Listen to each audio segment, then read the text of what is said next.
ఇది సంవత్సరంకి ఒకసారి వస్తుందా వైకుంఠ ఏకాదశి? ముక్కోటి ఏకాదశి. నాదొక చిన్న ప్రశ్న, అంటే ప్రేమ ద్వారా మనము సంవత్సరానికి ఎన్ని రోజులు? 366, 65, 364 రోజులల్లా పాపాలు చేసి ఒక్కరోజు వైకుంఠ ద్వారం నుంచి పోయినామనుకో ముక్తి లభిస్తుందా? మరి అదెట్లా? మరి వైకుంఠ ద్వారంగా పోతున్నాం కదా, లభించాలి కదా. కానీ లభిస్తుంది. ఎట్లా? ప్రభుపాద చెప్తుండు, ఎప్పుడైతే ఏ వ్యక్తి అయినా సరే, సపోజ్ మన హరే కృష్ణ వాళ్ళు ప్రచారంకి వచ్చిరు అనుకో, ఇక్కడ సపోజ్ మీరు వచ్చిరు హరే కృష్ణ ప్రచారానికి, నేను ఆ గల్లీలో ఉన్నా, హరే కృష్ణ వాళ్ళకి పని లేదేంది ప్రచారం కత్తురాను అనుకో, వాడికి కూడా ముక్తి లభిస్తుందట హరే కృష్ణ అంటే మరి హరే కృష్ణ జపం చేసే వాళ్ళకి ఇంకెంత ఉండాలి శక్తి. అందుకే హరే కృష్ణ ఒక్కసారి హరే కృష్ణ అని ఎగతాళి చేసిన వాళ్ళకు కూడా లాభం కలుగుతుందంటే, మనము హరే కృష్ణ జపం చేస్తే మనకెంత ఫలితం ఉంటుందో దీన్ని బట్టి మనం అర్థం చేసుకోవచ్చు. అర్థమైందా నేను చెప్పింది? అందుకే ఒక్క మాలైనా సరే ఎవరైతే జపం చేస్తారో మంచిగా చేయడానికి ప్రయత్నం చేద్దాం. ఎవరైతే చేస్తలేరో ఒక మాలను చేయని. ఇంటిలో పాటు ఎవరికైనా ఇబ్బంది ఉంటే ఏం చేయాలి? కాము కర్తే రహో నాము చెప్పుతే రహో. ఇదేమన్నా ఇబ్బంది ఉందా అనేటప్పుడు ఏం చేస్తాం? పంట ఎత్తులం. మన మనసు ఎట్లుంటుంది అంటే, మన ఇంట్లో గొడువు ఉంటుంది. మన ఇంట్లో ఒకసారి ఇంట్లో గొడవ అవుతుంది, పక్కోడి ఇట్లా గొడవ చాలా అయింది అనుకో, ఇది బంద్ చేసి అటు వింటాం, ఎండనే పోతుంది.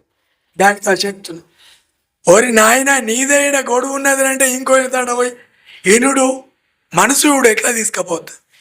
ఇది ఆపేస్తాం, అటు చాలు చేస్తాం. అందుకే మనం వంట చేసేటప్పుడు ఇంటి లోపల భక్తి మొదలు కావాలంటే మాతాజీల దగ్గర మొదలైతే హరే కృష్ణ.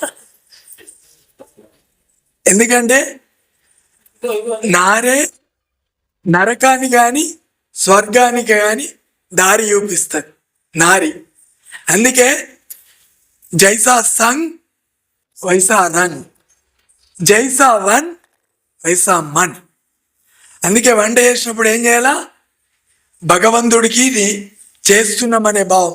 హరే కృష్ణ కృష్ణ కృష్ణ హరే హరే, హరే రామ రామ రామ హరే హరే. ఎప్పుడైతే మనకు అనుకోదు నేను ఇది ఎందుకు తీసుకొచ్చిన ప్రస్తావన, ఎవరైతే జపం చేస్తారో మనసుతో చేద్దాం.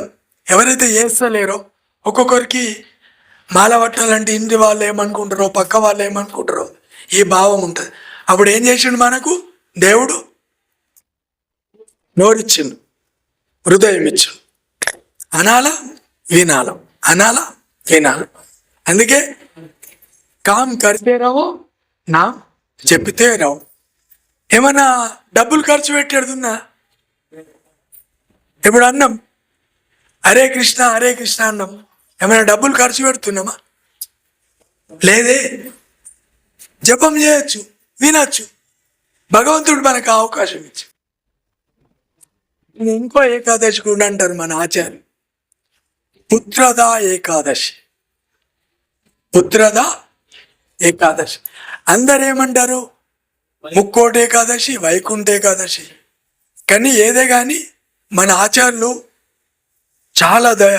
అసలు ఫస్ట్ మనకు భక్తి అర్థం కావాలంటే మన ఆచార్యులు అర్థం కావాలి.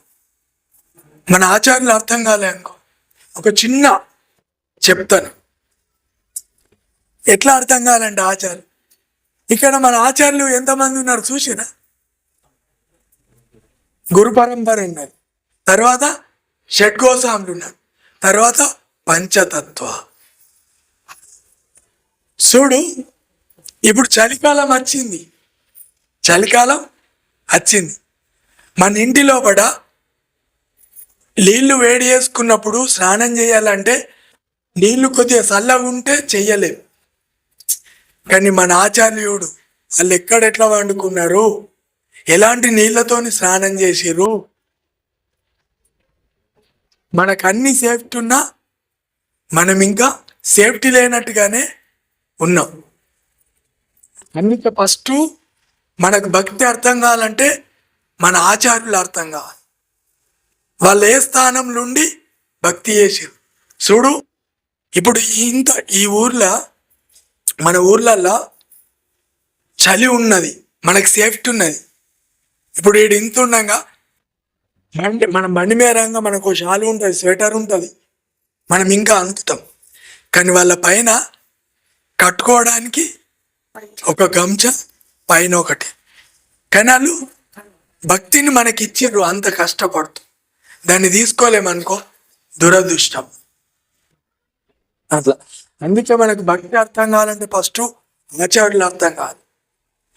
నేను ఎంతమంది భక్తులను చేసినా, ఇంతమందిని కీర్తన చేసినా అది ముఖ్యం కాదు. ఫస్ట్ మనం ఏ భావంలో ఉన్నామనేది ముఖ్యం. అట్లా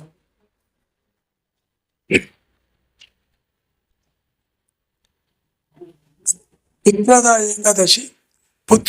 ఏకాదశి యొక్క మాత్యం భవిష్యత్తు పురాణంలో శ్రీకృష్ణుడికి మరియు యుధిష్ఠిర మహారాజుకు జరిగిన సంభాషణలో వివరించబడినది. యుధిష్ఠిర మహారాజు అంటే ఎవరు? ధర్మరాజు. మనకు తెలిసి ఉంటాం, యుధిష్ఠిర అంటే ధర్మరాజు. భగవంతుడికి ధర్మరాజుకు జరిగిన సంభాషణ. పుత్రద ఏకాదశి పుష్యమాసంలోని శుక్లపక్షంలో వచ్చును. ప్రభుజీ శుక్లపక్షమే.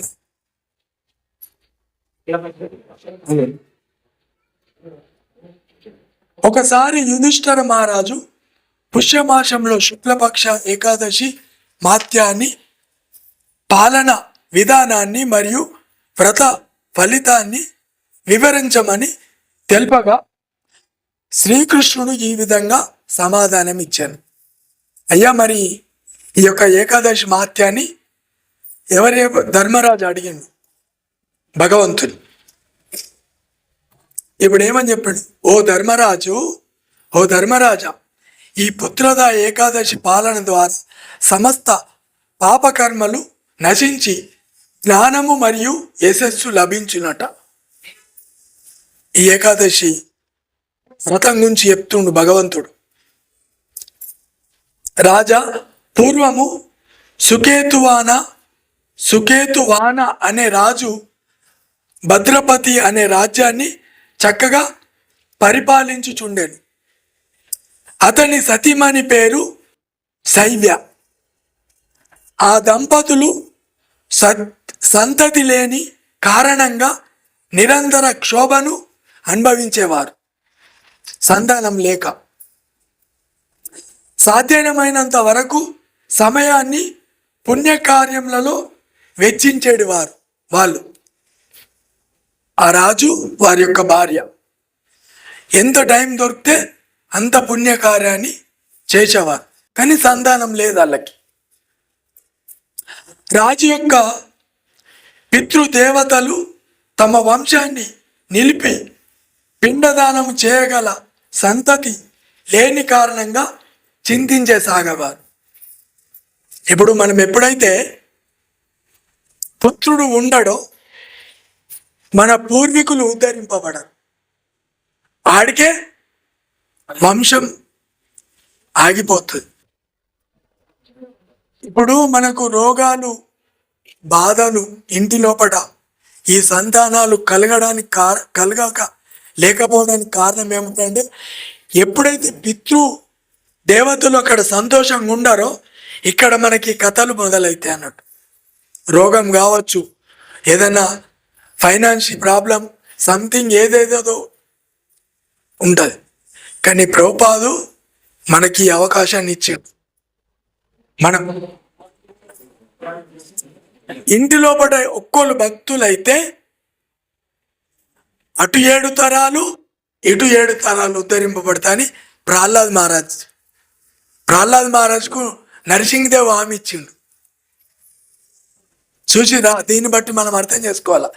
ఇంటి లోపల ఒక్క భక్తుడు ఉంటే చూడు ఇలాంటి పితృదోషాలు మనకు కలగవు.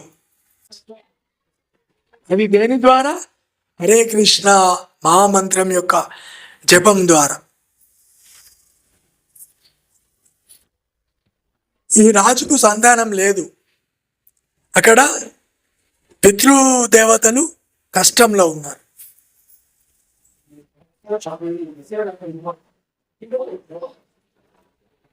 చింత మొదలైంది వాళ్ళకి. పుత్రులు లేని కారణంగా దేవతలకు, పితృలకు మరియు మానవులకు రుణం తీర్చుకోవడం సాధ్యం కాదని రాజు తెలుపసాగింది. ఎప్పుడైతే మనం ఎందరికీ రుణపడి ఉంటాం, ఈ జన్మెత్తినమంటే ఎంతో మందికి రుణపడి ఉంటాం మనం. ఆ రుణం తీర్చుకోలేం, కానీ తీర్చుకోగలుగుతాం. ఒక్కటి హరే కృష్ణ మహామంత్ర జపం ద్వారా వీళ్ళందరి రుణం తీర్చుకోగలుగుతాం. ఇలాంటి ఆలోచనలతో రాజు తన రాజ్యాన్ని, బంధుమిత్ర సాంగత్యాన్ని కూడా ఆనందంగా అనుభవించలేకపోయాను. అన్నీ ఉన్నాయి, డబ్బు ఉంది, అన్నీ ఉన్నాయి, కానీ ఆనందం లేదు. ఆనందం లేదు.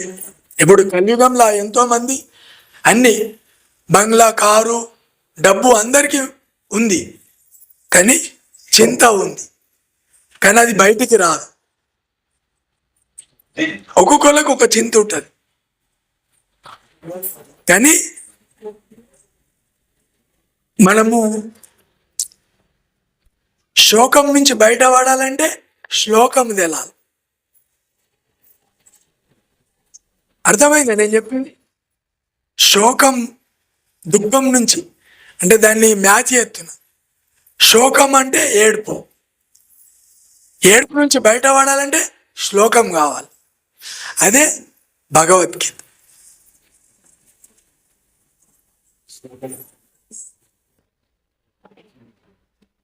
ఇలాంటి ఆలోచనలతో రాజు తన రాజ్యాన్ని, బంధుమిత్ర సాంగత్యాన్ని కూడా ఆనందంగా అనుభవించలేకపోయాడు. చివరకు జీవనం సాగించడం వ్యర్థమని నిర్ణయించుకొని, ఇది వ్యర్థమే అనుకున్నాడు. ఇది అంతుండి కూడా భగవంతుని కృప లేని కారణంగా పుత్ర సంతతి, జ్ఞానము, ధనము పొందడం సాధ్యం కాదని తెలుసుకొని ఎవరికి చెప్పకుండా ఒక అర్ధరాత్రి రోజు రాజ్యాన్ని వదిలి అడవికి వెళ్ళిపోయాడు. ఇవన్నీ ఉన్నాయి, భగవంతుడి కృప లేదనుకో, లాభం లేదు. ఆయన అనుకున్నాడు రాజు, అన్నీ ఉన్నాయి, సంఘంలో గౌరవం ఉంది, డబ్బు ఉంది, అన్నీ ఉన్నాయి, కానీ భగవంతుడి కృప లేదు, నిర్ణయించుకున్నాడు. ఈ కలియుగంలో అదే జరుగుతుందిగా. మృగాలు అరుపులతో నిండిన అడవిలో విశ్రాంతి తీసుకోవడానికి అనువైన ప్రదేశాన్ని వెతకసాగాడు. ఎటు చూసినా క్రూర మృగాలు, విషప్రాణులతో అడవి నిండి ఉన్న కారణంగా విశ్రాంతి లేకుండా అడవంతా సంచరించసాగింది. అడవికి వెళ్ళిండు, కానీ క్రూర మృగాలు, విష సర్పాలు. కానీ కలియుగంలో కూడా అదే ఉన్నది, విష సర్పాలు, మృగాలే ఉంది. ఉన్నాయా లేవా? ఫస్ట్ మన ఇంటి నుంచే చాలా అవుతుంది. విష సర్పాలు, క్రూర మృగాలు. ఒకళ్ళ భక్తి చేద్దామంటే ఒకళ్ళు వద్దంట. అవునాక నాకైతే అనుభవం ఉన్నది. అర్ధరాత్రి సమయంలో రాజుకు దప్పిక వేసాను. దాహం తీర్చుకోనటానికై నీటి గురించి అన్వేషించసాగి తీవ్రమైన ఆకలి దప్పులు, దానికి తోడు అలసట, నిద్రలేమి కారణంగా రాజు నిరాశ నిస్పృహలకు గురై తన దుర్భర జీవితం గురించి ఇలా ఆలోచించసాగిండు. పోయిండు, దాహం, తినడానికి ఏం లేదు, కానీ దుర్భరమైన జీవితం. కానీ మనం ఎన్ని ఉన్నా ఏం లేని కింద ఉన్నాం. తినడానికి భోజనం ఉంది, పడుకోవడానికి ఇల్లు ఉంది, కానీ మనం ఇంకా భక్తిని ఆలోచిస్తలేం. అని నేను దేవతలను యజ్ఞయాగులలో పూజ ఆరాధనలతో సంతృప్తి పరిచితిని, సాధువులను బ్రాహ్మణులను సముచితంగా గౌరవించి తిని, వృద్ధుల స్త్రీల పిల్లల రోగుల పట్ల ప్రత్యేక శ్రద్ధను చూపితిని, ప్రజలను కన్నబిడ్డల వలె చూసుకుంటుని. అయినను నా జీవితం అంత దుర్భరంగా ఎందుకు మారిందో తెలియలేకున్నది. రాజు అన్ని చేసిండు. రాజు యొక్క ధర్మం ఏంటంటే ప్రజలను కూడా కన్నబిడ్డల లాగా చూడాలి. రాజు ధర్మం. పాపం ఆయన అన్ని చేసిండు, కానీ ఆనందం లేదు. అంటే చూడు, దీన్ని బట్టి మనం అర్థం చేసుకోవాలి. అంత ప్రేమించిన వ్యక్తికే భగవంతుడి యొక్క కృప దొరకలే అంటే మనకు దొరుకుతుందనే గ్యారంటీ కూడా లేదు. ఇలా ఆలోచిస్తూ సంచరించిన రాజు అకస్మాత్తుగా అందమైన తామర పువ్వులు మరియు అంశాలతో నిండి ఉన్న సరస్సు వద్దకు చేరుకొనెను. ఆ సరస్సు తటముపై కొందరు ఋషులు వైదిక మంత్రాలు ఉచ్చరించడం గమనించిన రాజు వారిని సమీపించి వినమ్ర పూర్వకంగా పాదాభివందనములు గావించి చేతులు జోడించి వారి సమీపంలో నిలబడిపోయారు. వినయపూర్వకంగా. మనకు కదా ప్రభుపాదు దొరికినట్టు ఆ రాజుకు ఋషులు దొరికి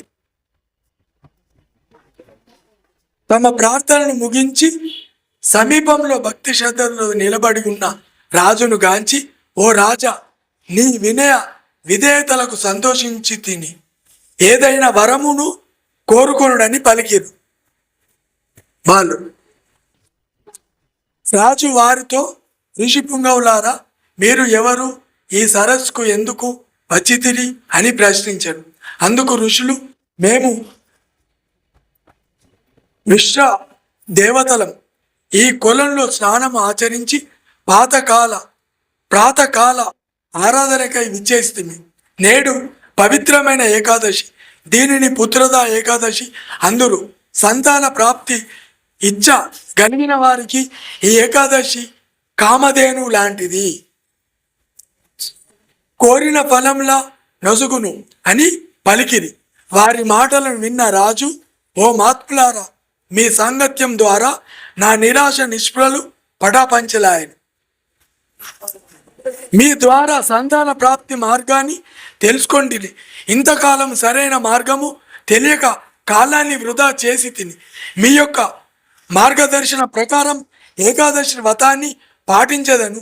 దయచేసి వంశోద్ధారకుడు జన్మించే విధంగా ఆశీర్వదింపు వేడుకున్నాడు. ఈ కథ ద్వారా మీకు అర్థమైంది చెప్పండి. ఈ కథ నేను చదివినా. మనం కూడా ఇదే స్థితిలో ఉన్నాం రాజులాగా. అంత ఉంది, కానీ భక్తి దొరుకుతలేదు. ఇక్కడ ఏం చెప్పిండు, సంతానం లేని వారు ఎవరైతే ఈ ఏకాదశి పాలన చేస్తారో కామధేనువు లాంటిదట ఈ ఏకాదశి. కామధేను అంటే ఏది అడిగితే అది ఇచ్చేస్తుంది. కానీ మనం ఏం అడగాల? భక్తిని అడగాలి. ఏకాదశి వ్రతము ఎవరికి ఏ భావంతోనైతే ఏకాదశి చేస్తారో అది భగవంతుడు ఇచ్చేస్తాడు. ఇది ఎన్నడొస్తుంది? బుధవారం రోజు. నానా శాస్త్రానికి అనుకూలం. ఇది బయటి వాళ్ళు మంగళవారం చేస్తారు, మన ఆచార్యులు బుధవారం చేస్తారు. చెప్పాలా? బయటి వాళ్ళ అమావాస్యకి మన ఆచార్యుల అమావాస్యకు. బయటి వాళ్ళు ఏంది వెళ్ళే రోజు, వచ్చిన రోజు చేస్తారు. మన వాళ్ళు వెళ్ళే రోజు. ఇప్పుడు మనం మంగళవారం ఉన్నాం అనుకో, మరుసటి రోజు పారాయణం చేసినాం అనుకో, ద్వాదశి అయిపోద్ది. అర్థమైంది? మనం బుధవారం ఉండాలా, గురువారం పారాయణం చేయాలి, ఉపవాసాన్ని విరమణ. ఇది అన్నట్టు దీనికి. ఋషులు రాజుతో, ఓ రాజా, నీ అదృష్టం బాగుంది కనుకనే ఈరోజు అనుకోకుండా ఏకాదశి కలిసి వచ్చాను. ఈ వ్రతాన్ని పాటించు. ఈ వ్రత ప్రభావం చేత నీ వంశం ఉద్ధరించబడుతుందని చెప్పి ఋషులు రాజును దీవించి అదృశ్యమైంది. రుచులు చూపిన విధానం ప్రకారం రాజు భక్తి శ్రద్ధలతో ఏకాదశి వ్రతాన్ని పాటించను. వ్రత ప్రభావం వలన కొద్ది కాలంలోనే రాజు భార్య అయిన శైవదేవి గర్భము దాల్చి 9 మాసముల తర్వాత 12 బిడ్డను ప్రసాదించినది. రాజు మనసులో ఋషులకు అనేక నమస్కారములు ఆచరించి భార్య పుత్రునితో ఆనందంగా రాజ్యాన్ని పరిపాలించసాగను. పుత్రద ఏకాదశి మాత్యం శ్రవణం. పుత్రద ఏకాదశి శ్రవణం చేసిన వారికి, వ్రతం పాటించిన వారు పొందే ఫలితాన్ని పొందగలరు. జై పుత్రద ఏకాదశికి. చూసారా, కష్టపడి తపస్సు ఉపవాసం ఉన్నోళ్ళకు రాంది విన్నోళ్ళకి వస్తుందట. ఇక దీన్ని బట్టి మీరు అర్థం చేసుకోండి. హరే కృష్ణ. చూడు, నేను ఒకటి చిన్నది మీకు చెప్తా. మనం ఇది ఎప్పుడైపోతుందా అనుకున్నాం. నేను కానీ రాసిన వాళ్ళకి ఎంత కష్టం ఉంటే, చదివే వాళ్ళకి ఎంత బాధ ఉంటే, రాసిన వాళ్ళకి ఎంత కష్టం ఉంటే, అందుకే మనం చదవడం, వినడం నేర్చుకుంటే అప్పుడు మనకు భక్తి అర్థమవుతుంది. సార్ దీని ఎందుకు, ఇప్పుడు మీరు ఎంతో కుకింగ్ చేసి భగవంతుడికి భోగి పెట్టారు, నేను ప్రేమతో తీసుకోలేననుకో, దానంత దురదృష్టమే లేదు. అందుకే మనం ఎవరికైనా ప్రేమతోని ఇవ్వాలా, అది ఏది ఇచ్చినా మనం ప్రేమతోని తీసుకోవాలి. అప్పుడు దీన్ని భక్తి అంటారు. అంతవరకు మనకు అర్థం కాదు భక్తి. హరే కృష్ణ. మనం ఈరోజు మాట్లాడిన దాని మీద మీకేమన్నా కఠినం అనిపిస్తే పెద్ద మనసు పెట్టి నన్ను క్షమించగలరు.